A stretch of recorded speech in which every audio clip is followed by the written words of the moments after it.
Ok. Je vais commencer avec un verset que vous connaissez tous, mais c'est un des beaux versets de l'Ancien Testament. Et de ce verset biblique, il y a même un chant que vous connaissez tous. Comme une biche soupire après les courants d'eau, mon cœur soupire après toi, mon âme soupire après toi. Un psalmiste écrit cela. Je suis quelqu'un qui est visuel, qui voit toujours des images. Est-ce que tu peux voir une biche qui est dans la forêt, qui a marché des kilomètres, il fait très chaud et la biche a soif et tout d'un coup, elle trouve un ruisseau et vraiment elle a très soif. Imagine, il y aurait un grillage entre. Pauvre biche. Est-ce que toi, peut-être tu as un grillage? Ok. Mais imagine ce psalmiste, ce désir, cette soif qu'il a, cette soif de Dieu. Son cœur crie après Dieu. Et maintenant, la question que nous posons, et surtout si nous sommes croyants depuis plus longtemps, est-ce que ton cœur crie encore après Dieu? Est-ce que tu as soif de Dieu? Tu sais, le diable, s'il ne peut pas t'enlever cela, alors il va toujours te donner une copie peu chère.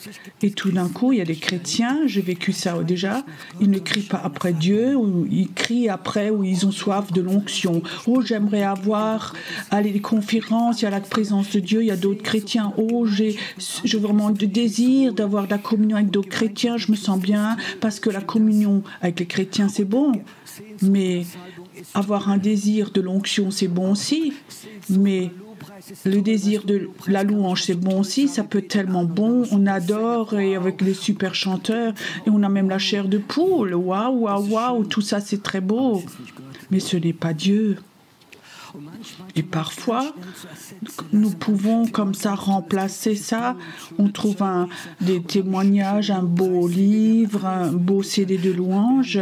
Nous avons plein de livres, nous pouvons lire plein de choses. Mais est-ce qu'il y a une soif tout au fond de toi, du Dieu vrai, du Dieu lui-même? Je ne sais pas comment c'est chez vous, mais il y a deux sortes de vin chez Dieu. Il y a beaucoup de chrétiens, quand ils se sentent mal, la voisine est méchante, on t'a critiqué, et on va chez Dieu. Oh Dieu, je vais tellement mal, et ils pleurent devant Dieu. Il y a d'autres chrétiens, ils vont vers lui parce qu'ils ont soif de lui. Et quand ils sont dans sa présence, ils pleurent parce qu'ils sentent son amour. Ils pleurent. Oh Dieu, tu es si bon. Tu as ouvert ton cœur pour moi. Tu as donné ton Fils pour moi. Et j'ai le droit d'aller dans le lieu très saint. J'ai le droit d'être dans ta présence. Est-ce que ça, c'est autre chose? Et ça, c'est un bon pleur devant Dieu. Quand est-ce que tu as la dernière fois pleuré, quand tu as senti la présence de Dieu? Tu sais, le mur de lamentation, dans le mur de lamentation, c'est dans l'Ancien Testament, c'est pas fait pour nous. Nous, on a le droit d'aller dans le lieu très saint. Il y a trop de chrétiens, ils passent tellement de temps devant le mur de lamentation et tout le monde est la faute. De l'église, le pasteur, le voisin, l'oncle, ta tante, tout le monde. Et ils passent tellement de temps devant le mur de lamentation. Tu sais, c'est les chrétiens qui ont besoin de cure d'âme. Est-ce que ce n'est pas mieux, c'est d'être dans la présence de Dieu, de pleurer, parce que tu ne supportes presque plus l'amour de Dieu. Et si nous perdons cela, alors notre système immunitaire spirituel va descendre. Et il y a tellement de chrétiens, nous les trimballons derrière nous parce qu'ils ne peuvent pas aller directement chez Dieu. Alors on fait des super programmes pour les chrétiens, les églises, on appris à faire de beaux programmes pour grandir, pour que les gens ne quittent pas l'église mais qu'ils se sentent à l'aise. Tu sais, quand tu vas dans le lieu très saint, tu n'as pas besoin de programme de bien-être quand tu es dans la présence de Dieu.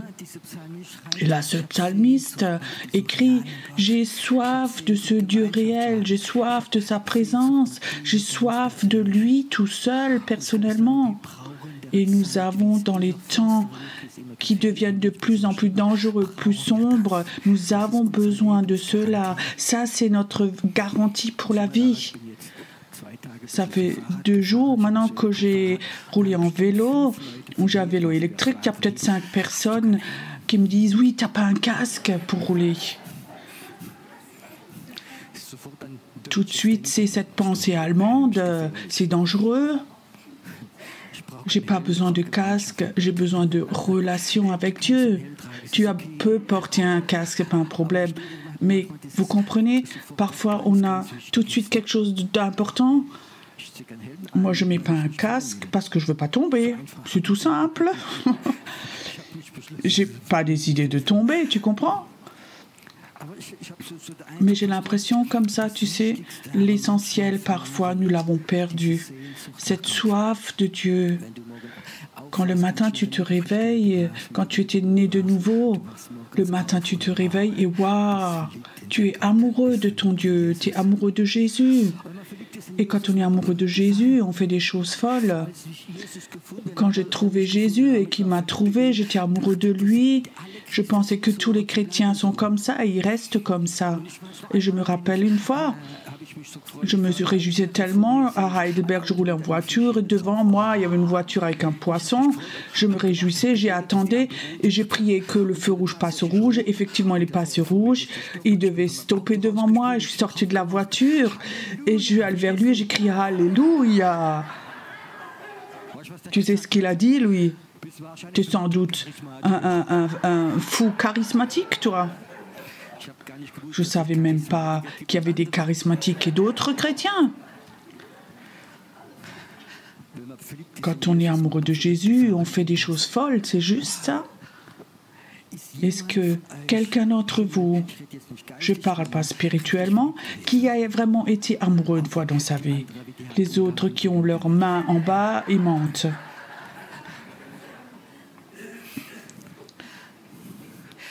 Une question, dans les temps où tu étais vraiment tout amoureux, est-ce que tu étais malheureux? Non. Est-ce que tu avais besoin de cure d'âme? Non.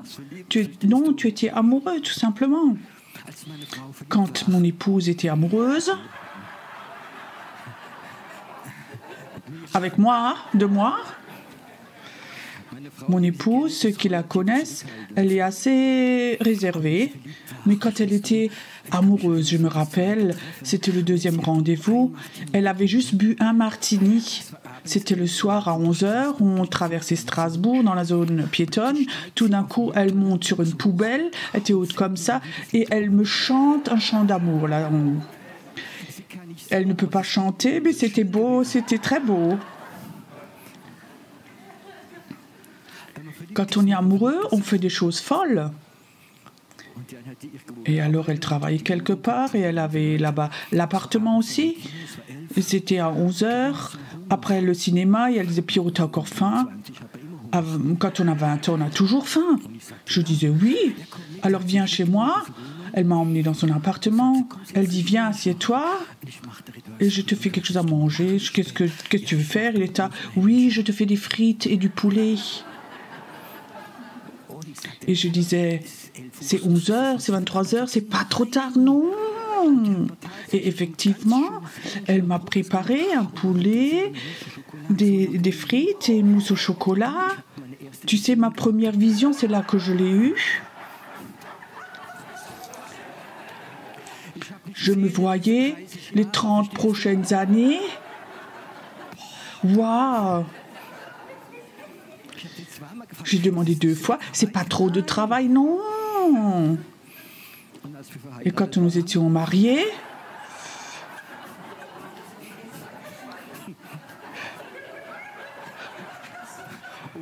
Oh là là, si quelqu'un raconte ça à mon épouse. Le soir, tard, ça se peut qu'on ait faim. Chérie, j'ai faim. Il y a encore un bout de pain là-bas. Ok.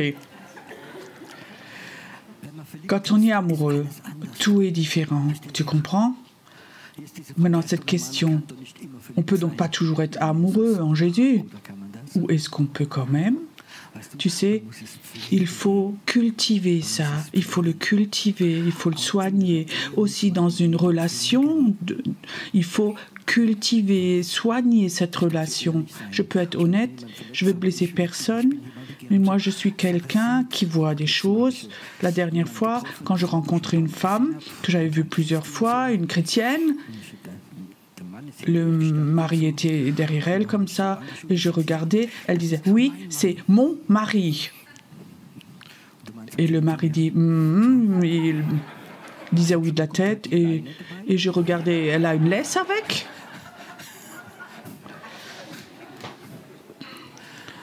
Et tu sais, l'amour n'a rien à voir avec la possession. Quand elle a dit « mon mari », j'ai compris ce mot, il m'appartient. Comme j'ai une maison, une voiture, un chien, c'est mon mari, un peu dans ce sens. Donc, maintenant, il doit faire ceci, cela. Tu sais, Jésus et Dieu, c'est pas ton serviteur, c'est mon. Quand on demande parfois les gens, qu'est-ce que vous croyez? Vous croyez en Dieu? Je suis catholique. Je suis protestant. C'est ma religion. Ça n'a rien à voir avec de l'amour. Quand tu parles de Jésus, est-ce qu'il y a quelque chose qui sort de toi où tu dis « Waouh », dans leurs yeux, il y a de l'amour qui sort. Tu sais, les incroyants voient si tu es amoureux en Jésus ou pas. Est-ce que tu as déjà parlé avec des témoins de Jéhovah? Moi, j'admire le don qu'ils ont d'eux-mêmes. Mais quand tu parles avec eux, est-ce que de leurs yeux, il y a un amour pour Jésus qui sort? Non, leur religion. Ils veulent te convaincre de leur religion.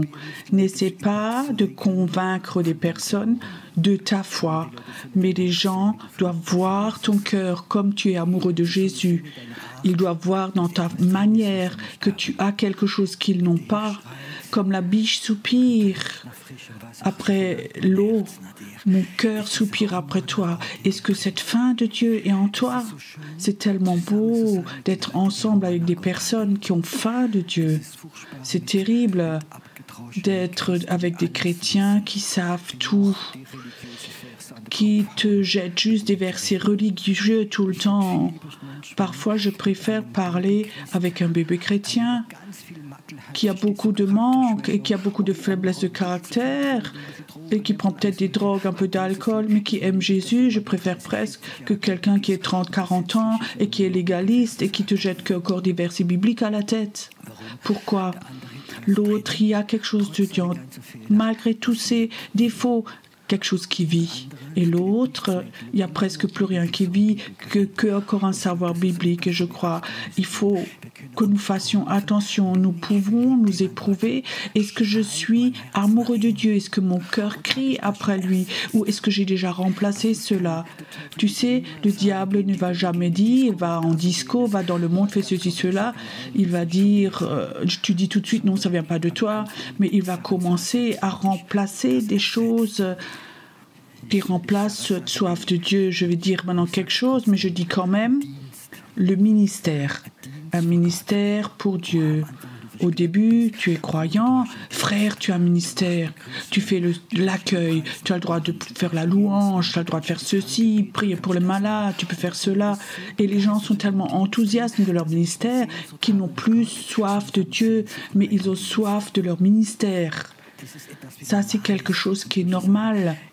Moi, quand j'étais pasteur, je faisais toujours attention pour les gens autour de moi qui avaient un ministère. Et je faisais attention que si tout tournait autour de leur ministère, ils n'avaient plus soif de la parole de Dieu. Et parfois, il faut couper le ministère. et de dire va d'abord de nouveau vers Dieu. Tu peux faire un ministère pour Dieu, tu es complètement convaincu, tu as une volonté parfaite de Dieu, tu peux faire de la cure d'âme du matin au soir et ceci, cela, et après un moment tu remarques que tu es complètement au ras des pâquerettes et tu es plus dans cette source. Et ça peut être très dangereux quand tu es dans le ministère. Tu peux être orateur et tu te réjouis quand Dieu confirme ta parole. Tu te réjouis quand l'onction vient. Tu te réjouis quand les gens sont bénis. Mais si tu ne fais que cela et tu rentres chez toi et tu penses « Ouah, c'est tellement bon », tu peux remarquer aussi que tu es complètement vide en toi. Quand je rentre chez moi, la première chose et de préférence, c'est pas m'occuper de mon ministère, mais d'être avec mon Dieu, de prendre ce temps avec mon Dieu. C'est beau de servir Dieu, c'est beau de guérir des malades, c'est beau d'avoir de l'autorité et de chasser les démons, les gens vont mieux, c'est beau, c'est bon. Mais ça ne remplacera jamais cette faim de Dieu, cette faim de Dieu. Je crois que les leaders spirituels qui servent doivent voir quand tu as des jeunes gens qui rentrent dans le ministère, ne les freine pas tout de suite, mais après un moment, commence de nouveau à les corriger et à les emmener vers leur fin de Dieu pour que leur âme ait de nouveau soif de Dieu, pas que le ministère, pas que la toute-puissance, tous les dons et l'autorité, mais qu'ils aient soif de cette eau pure de Dieu. Mon âme soupire après toi, le Dieu vivant. Quand est-ce que je vais être devant mon Dieu? Alors il commence à dire, mes larmes sont mon repas. Et après il se rappelle qu'à l'époque, quand il traversait le pays et que le peuple était avec, peut-être que tu connais ça. Tu te convertis, tu es dans un groupe de maison, et ils étaient tous feu, tout flamme. Et après un moment, tu remarques, ceux qui sont autour, que le feu se perd. Ils s'occupent de théologie, de la structure d'église et plein de choses. Et alors tu es dans un cercle, tu avais un groupe de prière, vous étiez à 8, à 10, ce feu de Dieu était là, ça brûlait. Et tout d'un coup, tu remarques, tu es avec des personnes, quelque part, ils ont perdu ce feu. Vous avez déjà vécu cela? Qu'est-ce que tu fais alors? Tu peux prier pour eux. Je peux te dire, il y a des moments quand tu remarques, quand les truites deviennent des saumons, trouve des gens qui ont ce feu. Quand nous avons commencé l'église, il n'y avait que des gens fous. La première année, il y avait 80 personnes qui se sont converties, se sont fait baptiser. Nous avions 10 personnes et ces 80 personnes ont brûlé et on parlait tous de Jésus. Et il y avait un couple dans notre église qui était croyant depuis plus longtemps. Ils étaient vraiment touchés et ils sont venus chez nous. Mais ils avaient une relation avec leur ancienne église. Ils avaient à cœur de nous connaître. Et je sais, après le culte, le dimanche après-midi, donc on s'est rencontrés quelque part. C'était dans un restaurant, sur une terrasse. Et nous sommes présentés. On était à 10-12 personnes dans notre groupe. Et eux étaient aussi le même nombre. Et une femme disait, Pierrot, tu sais, là où j'ai remarqué la différence, ceux de l'autre église, vous étiez là depuis longtemps, ils peuvent parler de tout, de politique, de foot et tout, mais à la table où vous êtes vous, ils parlent que de Jésus. Et quelque part, ça m'a touchée. Et après des années, je me dis, nos chrétiens à nous, de quoi discutent-ils? Est-ce que ce feu de Dieu est encore là? On peut parler de tout, en fait. Et Jésus est dans l'arrière-plan. Est-ce que ça... Quand tu parles de lui, est-ce qu'il y a encore ce feu, cette eau bouillante en toi? Quand quelqu'un est né de nouveau, les gens ont un savoir théologique très petit, mais Jésus est là. Et quand ils essaient d'évangéliser, tout théologien dirait « ouais, ils ont tout mélangé ». Mais ça marche. Parce que les gens voient que l'eau jaillit en eux. Ça jaillit. Et ça jaillit. Et c'est ça qui les intéresse, les gens. Et dans ce jaillissement d'eau, il y a quelque chose dedans, c'est l'eau de vie. Il y en a qui ont remplacé l'eau de vie par un savoir théologique. Ils peuvent tout expliquer théologiquement, mais ça ne jaillit plus de... Parfois, est-ce que tu n'en as pas assez dans un groupe de maison où il y a toujours de belles prédications, mais il n'y a plus cette eau vivante, il n'y a plus de vie qui vient de là. Je peux te dire, cherche parfois de nouveau les personnes où l'eau jaillit, c'est contagieux, c'est contagieux. Notre système immunitaire spirituel meurt s'il n'y a pas cette eau vivante en nous. Il faut de nouveau qu'on la retrouve.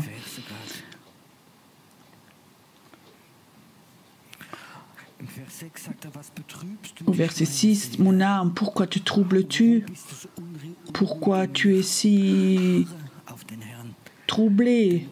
Cherche le Seigneur, attends-toi au Seigneur. Et tu vas être dans sa présence. Pourquoi parfois, mon âme, te troubles-tu? Tu sais que tu peux parler à ton âme. Tu as le droit de parler à tes sentiments. Je ne suis pas un théologien. Tu sais parfois ce que je dis à mon âme, parfois, tais-toi. Ok, c'est pas beau de dire ces choses, mais ça marche. Si là-dedans, il y a quelque chose qui sort, qui est de la rébellion, de la frustration, quelque chose, alors je dis, tu n'as rien à dire, tais-toi. Tu comprends? Je sais ce que Dieu veut. Tu as le droit de parler à ton âme, tu as le droit de parler à tes sentiments. Le psalmiste dit, pourquoi tu es troublé, peureux, qu'est-ce qui s'est passé? Alors il dit à son âme, attends-toi au Seigneur. Moi, je veux m'attendre au Seigneur. Et ce mot s'attendre au Seigneur, c'est démodé. J'ai jamais vu. Qu'est-ce que tu fais là à la station essence? Oui, j'attends que l'essence arrive. Mais ce mot s'attendre à est très vieux et a perdu la signification. Et j'aime cette signification française, s'attendra. En français, ça veut dire s'attendre. Et ça signifie d'être dans une attitude d'attendre quelque chose. Tu sais, si tu viens vers Dieu, est-ce que tu t'attends qu'il te tape dessus? Ou qu'il ait quelque chose de bon pour toi. Nous avions un frère dans notre église. Son épouse disait, il faut que tu parles avec mon mari. Il ne lit plus la Bible. Je l'ai visité. Je le connaissais bien. Donc j'ai parlé un peu autour du pot. Alors il me dit tout d'un coup, oui, c'est juste, je ne lis plus la Bible. Ok, je dis ok. Comment ça a commencé? Pourquoi? Il dit tous les matins, mon épouse m'a fait mon café, m'a mis la Bible et elle a souligné ce que je dois lire aujourd'hui. Et l'épouse connaissait de bons versets bibliques. Elle choisissait toujours des versets bibliques qui doivent changer son mari. Tu sais ce que j'ai dit à cet homme? J'ai dit moi je lirai pas la Bible non plus. À chaque fois que j'ouvre la Bible, elle me tape dessus. Mon épouse a souligné ce que je dois lire. S'attendre à, ça veut dire tu es plein d'attente devant Dieu que quelque chose de bon vient. S'attendra signifie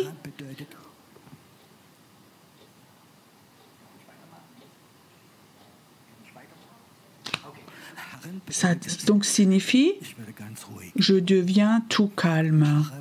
S'attendra, je ne parle plus. Et de dire à son âme, tais-toi, ferme-la, maintenant je deviens tout calme. Tu sais, quand tu t'attends au Seigneur, Dieu va venir. Ceux qui s'attendent au Seigneur reçoivent de nouvelles forces, qu'ils soient comme des aigles et qu'ils puissent monter. Ça signifie, si ton âme est troublée, parce que tu remarques que les chrétiens autour de toi n'ont plus de feu, qu'ils deviennent religieux, légalistes, qu'ils ont perdu leur foi, qu'ils retournent dans le monde, et que ton âme est troublée, dis-lui, tais-toi, deviens tout calme et attends-toi au Seigneur. Ça signifie moins prier, plus attendre. Oui, la prière, j'ai pas besoin de cure d'âme, je sors tout ce qui est en moi comme ça. Ça, c'est pour moi pas la prière. Tu sors toute ta frustration.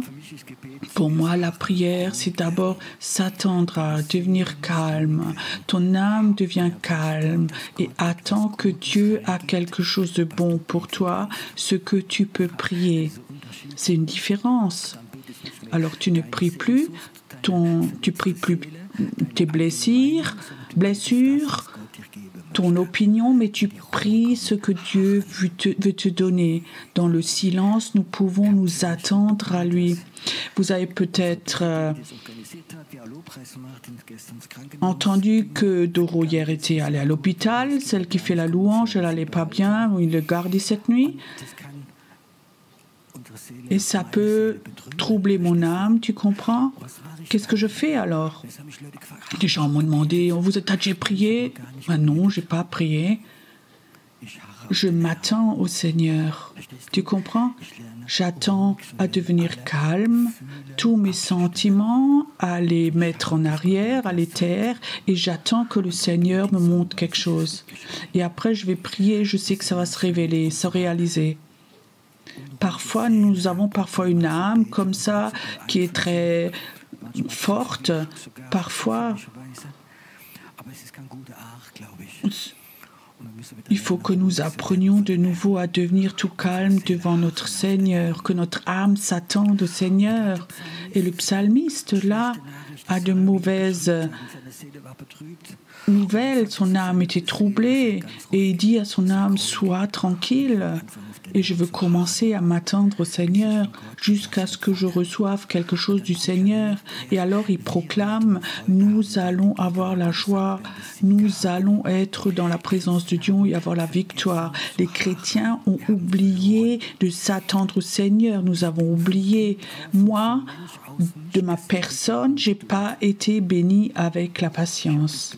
J'aurais bien souhaité, mais c'est quelque chose de ma nature. Je n'ai pas été béni, je ne suis pas très patient. Et tout de même, je sais que ce mot est très important. Et j'ai décidé de plus m'attendre au Seigneur. Plus il y a de problèmes, plus j'ai appris à m'attendre au Seigneur, à devenir calme. Et je laisse tous ces sentiments qui veulent monter en moi, qui peuvent être catastrophiques. C'est tellement important. Il y a plusieurs années, le mardi soir, je suis allée à l'école de prophétique.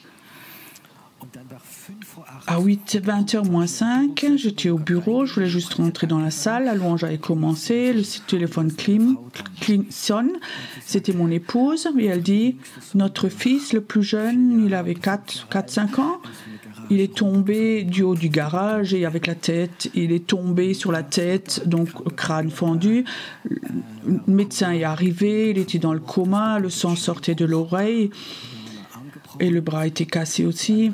Les autres enfants sont restés à la maison et mon épouse est allée avec l'ambulance avec le fils.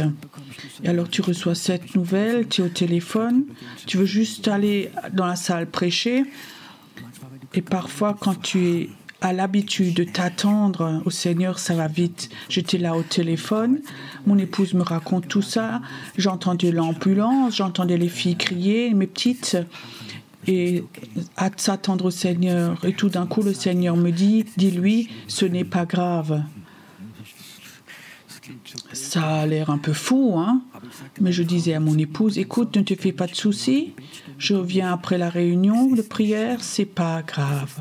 Ce n'est pas grave. Mais elle sentait que dans mes mots, il y avait quelque chose dedans, elle était tout de suite calme. Ils sont allés à l'hôpital. Ils devaient rester là 3 jours. Et après 3 jours, il y avait un miracle. On l'a emmené à la maison. Il y avait encore un plâtre au bras. Il n'avait pas de séquelles. Mais dans cette situation, je sais encore le jour d'après. Donc je l'ai visité avec mon épouse.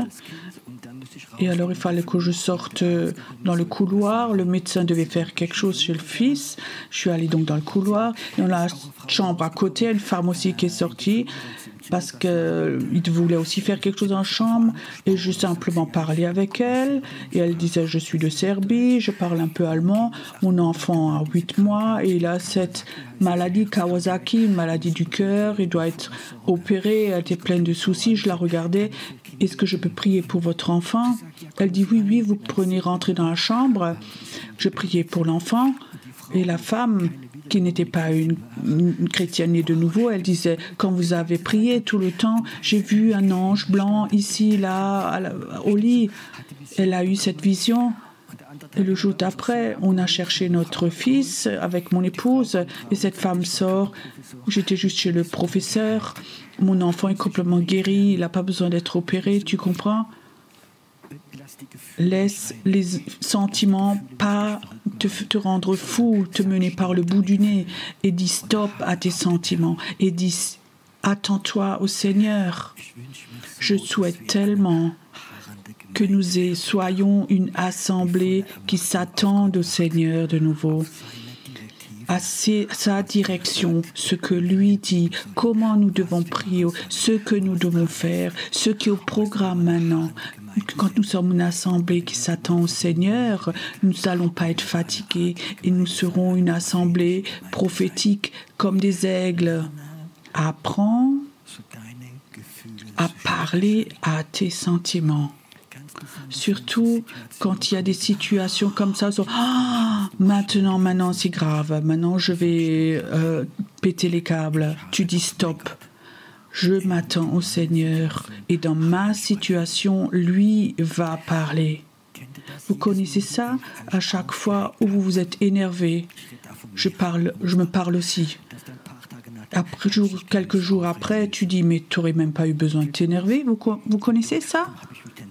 Pourquoi je me suis donc tellement énervée? Il faut que nous apprenions à avoir nos sentiments sous contrôle, à parler à nos sentiments.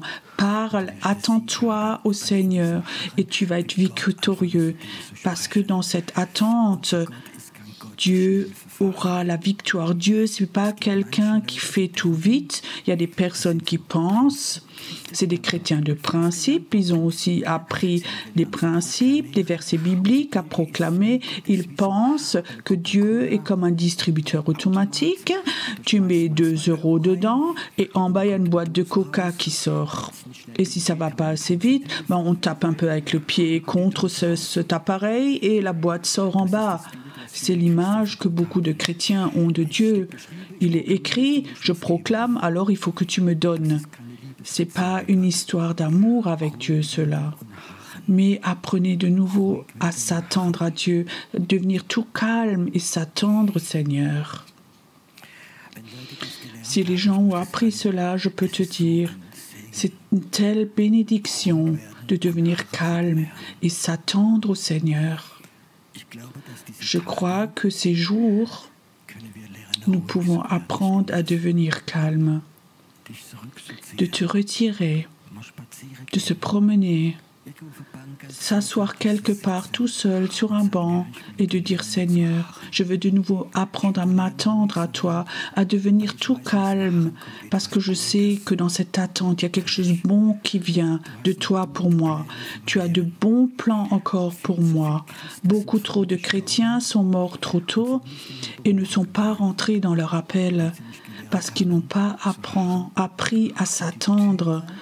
Et les portes qui sont là pour leur appel, ils ne les ont pas trouvées parce qu'ils étaient toujours poussés.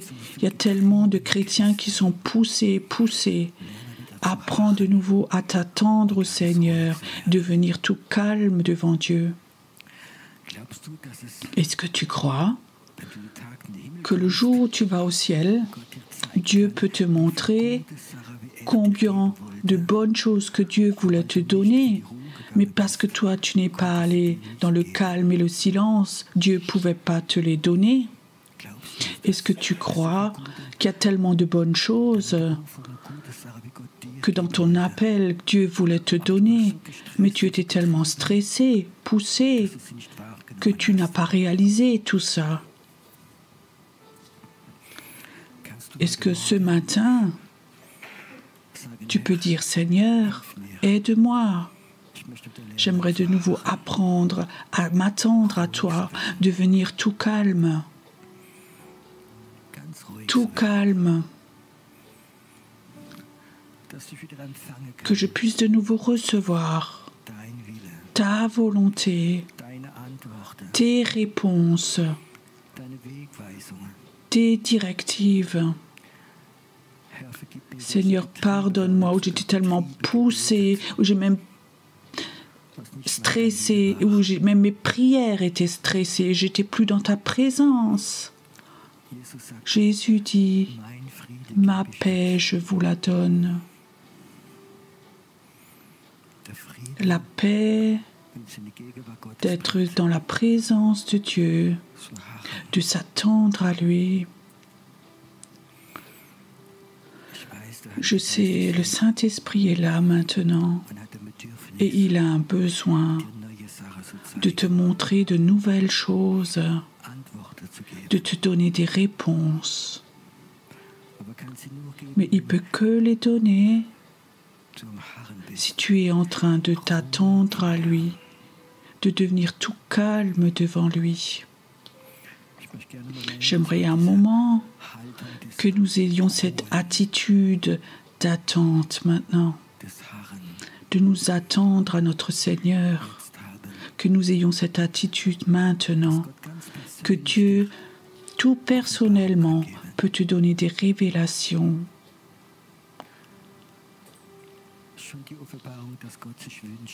J'ai cette révélation que Dieu voudrait que tu t'attendes plus à lui. C'est tellement important. Quand tu t'attends à lui, tous tes organes se calment, tes muscles se détendent, ton cœur s'ouvre. Et Dieu voudrait mettre quelque chose de bon dans ton cœur, quelque chose de nouveau. Que ce matin de nouveau, tu trouves de nouveau cet aigle en toi, celui qui peut monter très haut dans l'esprit, celui qui peut être très haut, monter très haut dans l'esprit. Reste un moment dans la présence de Dieu, autorise ce matin que Dieu te parle.